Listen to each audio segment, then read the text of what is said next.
Good to see you, ladies and gentlemen.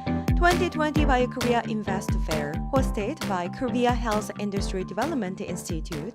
I am Kim Min-hee. This event is to introduce biopharmaceutical and healthcare companies' comparativeness and share their strategies and visions to investors. This presentation is for Tiumbio. Tiumbio is working on rare disease therapy, and within 3 years, it has succeeded to develop two different substance and technology transfer. This presentation will be done by President Kim Eun-tae of Tiumbio. Good to Good to see see you. you. I'll begin my presentation. So I'll generally talk about Tiumbio's characteristics and the pipelines that we're currently working on. And last but not least, we will share our visions in the sense of how we are going to develop. There are three major characteristics. First is that we are working on innovative drugs to deal with rare diseases. And second is to work on compound new drug as well as biomedicine. So that is a differentiating strategy from other pharmaceutical companies.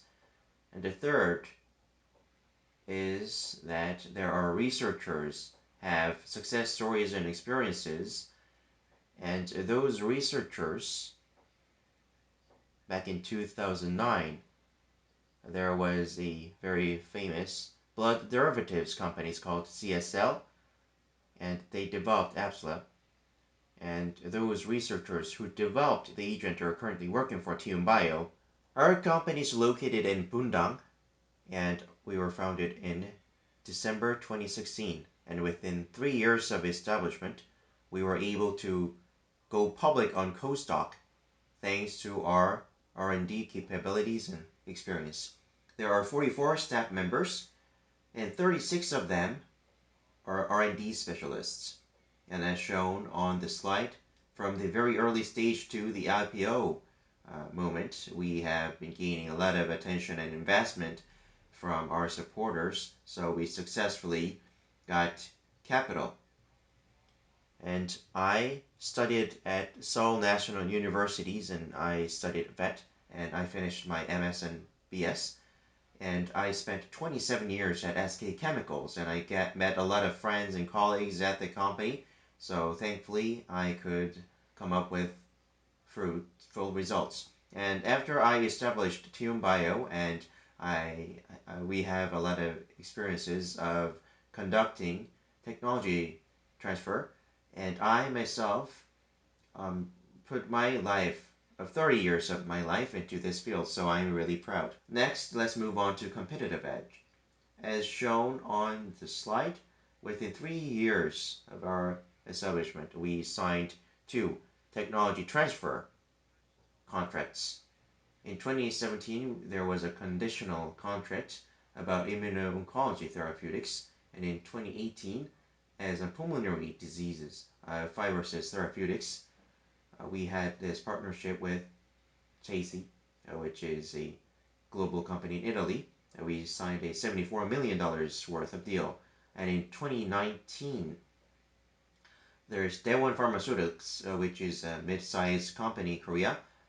And we had technology transfer to Daewon with our technology. So based on our research capability and research capacities, so based on that, we have made a lot of proofs that we are competitive.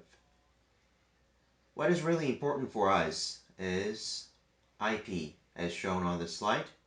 We're currently working on 5 different pipelines, and we have 89 patents registered in the United States and European countries, 33 countries in total, which shows that these can work as indices to estimate our capacity.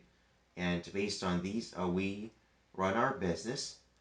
And when we went commercialization, or before our commercialization, we in the global market, in order to protect our rights, we keep registering our patents. So our rights are going to bring profit to our company. Next is our R&D strategy. So far, there are about 7,000 rare diseases, and there are 350 million patients. But what really matters is that general drugs have approximately 10% of success rate, but as for rare diseases, it's about 25%, so its success rate of developing a new drug is 2.5 fold. And what matters more is that when it comes to the market growth rate, which is shown on the right, general drugs shows about 6% of growth rate. However, rare diseases show 12% of market growth rate. And by 2024, I expect 250 trillion Korean won of market size will be formed. And what matters more is recently a lot of global pharmaceutical companies are seeking for small sized or small or mid sized companies, and they're looking for signing contracts for technology transfer or go M&A, acquire those companies. So this is a global trend. So what I will majorly focus on is TU2670, which is a compound candidate agent. And as shown on the slide, we have recently successfully finished our first clinical trial in Europe, so I'll dive into that. TU2670 is an endometriosis therapy. Not only that, but myomelutery, precacious puberty, or in vitro fertilization therapies could be used as well. As for endometriosis, about 10% of women who are in their fertile ages have, but itself, when it comes to diagnosis, it's really difficult to find the symptom, so it's really hard to find. But in fact, a lot of women suffer from pelvis pain, or even worse, they go infertile. So this is a common disease. So far, therapy that exists so far is an injection type, which has GnRH antagonist characteristics. But what matters here is that this agent decreases women's bone density, which can lead to osteoporosis, which is a major side effect. And as shown on the slide, when it comes to the conventional therapy, those CNRH antagonists reactions like our agent, so the conventional market will be replaced rapidly by our agent because the GnRH antagonist is an oral type pill. And as I mentioned before, the bone density or other side effects will highly likely decrease. So it's likely that the market will pay a lot of attention. The global market so far, including the United States and European markets, they're forming $3.1 billion of market size, but we expect that the market will increase to $3.5 billion. And currently, in Germany, we have just recently conducted a first clinical trial, and by keep increasing the multiple ascending dose to see the efficacy, and the first clinical trial that we conducted in Germany, we administered the dose in healthy people, and we monitored biomarkers, and in order to secure safety, we monitored side effects in order to conduct the clinical trial. To dive into details, the GnRH antagonist, so when it comes to the hypothalamus, which is a part of the brain, it generates GnRH, and there is a pituitary gland, but our agent blocks the GnRH's role in the pituitary gland, and GnAH or estradiol or other female hormones will be suppressed by our agent. On the right, there is data of LH, which was administered on people. As shown here, for 24 hours, we used LH or FSH. It decreased the density in the blood. And what is more important is that estradiol, which induces endometriosis, with high efficacy, with one administration, it decreased estradiol's density within 24 hours. So on the first clinical trial, we could see that this drug really works well. This data was conducted in Germany. We administered drug for 7 days to see if not only Korean women but European women show reaction to this agent. And as shown on the slide, we administered this for 7 days, and the estradiol's density successfully decreased. The slide as shown, the very upper bar is the placebo group, and the middle one is the first-in-class developed Elagolix, developed by a company. And when they administered 200 milligrams, they showed this density. And the very bottom one is that we administered 160 milligrams per day. And as shown, for 7 days, we could keep the desired estradiol level. So we secured this data. And what implies here is that compared to estradiol, our agent has a very high efficacy. And we conducted a lot of different administrations to see if there are any side effects. So we monitored this. And in terms of side effects, in fact, there was no side effects detected at all related to special agents, so which is very bright news for us. And as a result, when it comes to our agent, if administered once or continuously administered for a week in terms of density, we could successfully suppress the estradiol's level. And moreover, what matters is that for those test groups, there was no side effect detected from those patients. So we have catched both efficacy as well as safety. The next slide is, as you can see, this is the second clinical trial that we are planning to work on. We will form a group of 20 to 25 groups each, and we will form 4 different groups to conduct the second clinical trial. And the main themes, there are many, but what matters the most is that probably there could be bone density decrease or infertility.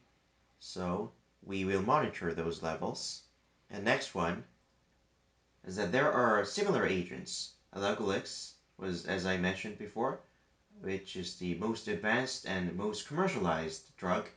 Next, there are Ruloglex or Linzagolix, and these materials, substances, were developed by small companies, but they were acquired or transferred to be commercialized, and they're working under clinical trials. But as for TU2670, it showed a very high efficacy and high estradiol suppressing efficacy. And in terms of safety, it proved it was really safe.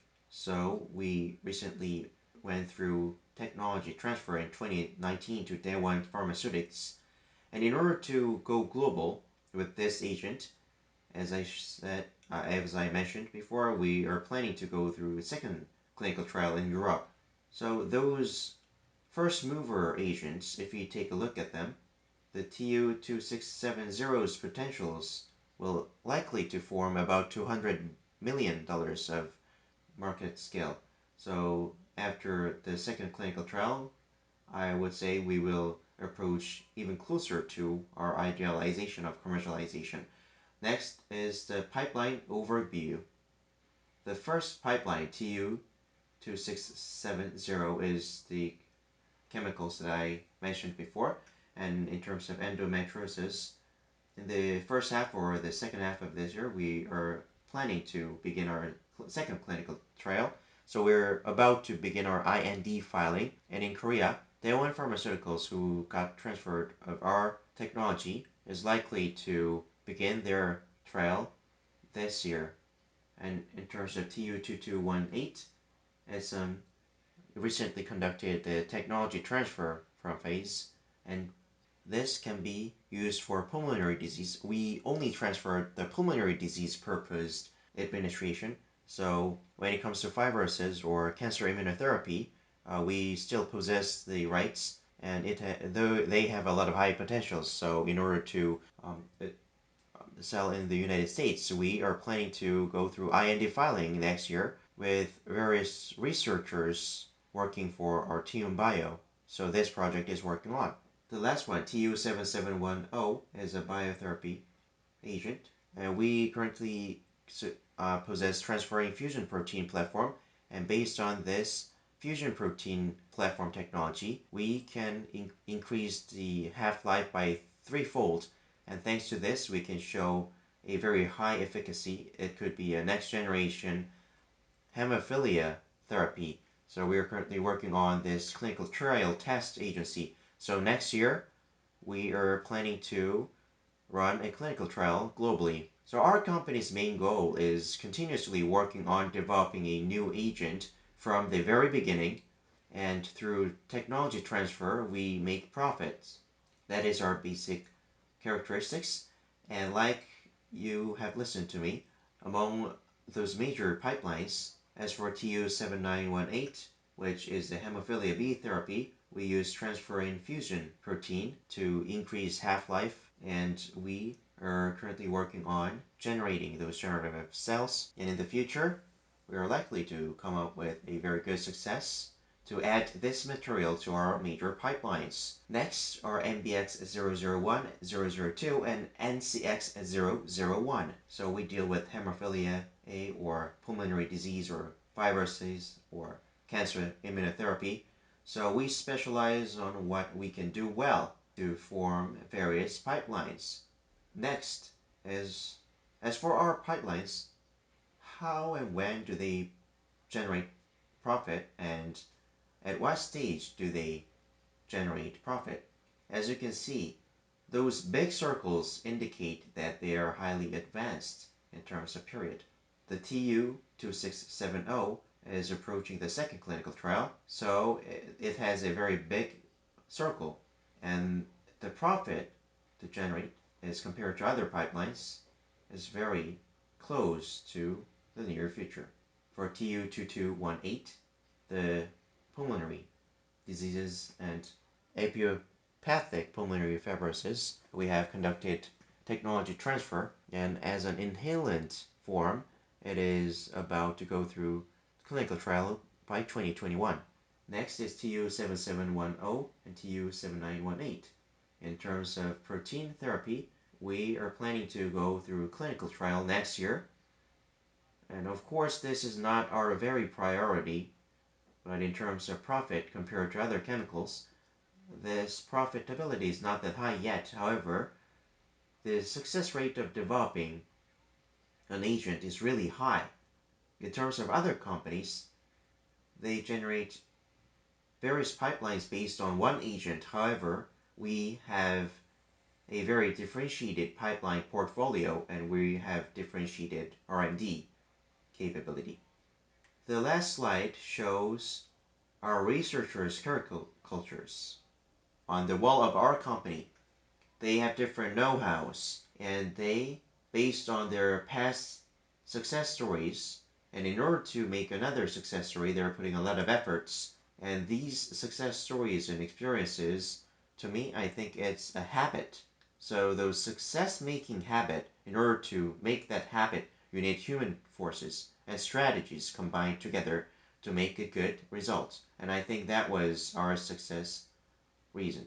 So in that sense, our company Tiumbio will keep striving to develop new agents, and in order to save patients' lives.